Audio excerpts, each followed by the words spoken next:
have to, put a big exclamation mark on what Lupa just said in terms of remembering place and place attachment, and how people feel very attached to where they grew up. I mean, even today, as inspiration for this presentation, I drove by my mother's house, because that's inspiration. I want to talk about the main protagonist in my book is Alva Torres.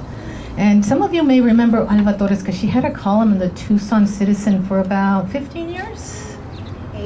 8 years. But I have encountered students who were very inspired and every week would read the column. And out of this destruction came a new historical consciousness about place and about saving place. And Alva will tell you that it was all these people, but in the documents that I ran into, a lot of it was Alva. And her efforts to try to preserve the older structures in La Placita was really important. And thank God that she did.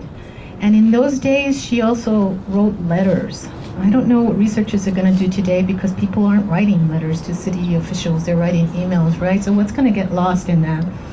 But I was lucky enough to have the Alva Torres collection located at the Arizona Historical Society. It's like 4 or 5 boxes, and she saved every single document she ever ran into, and all her correspondence with Morris Udall, with Lady Bird Johnson, with President Johnson, and all those letters are there. So it's really important, and I thank her for doing that, because she did that not just for me, but she did that for all the people who live in Tucson.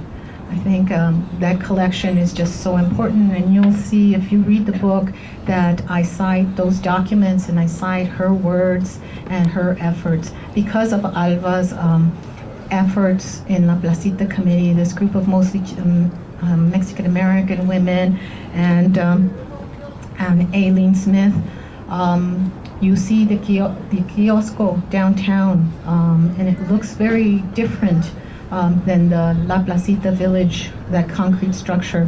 But the city decided to tear down community space, which was La Placita, and a lot of us here remember La Placita. I remember La Placita.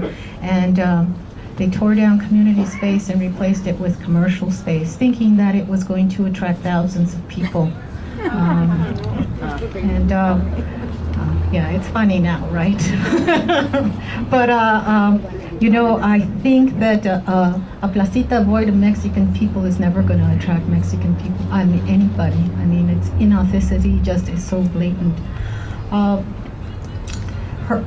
Her efforts also saved that green area where the Pancho Villa statue now sits. That was supposed to be a gas station.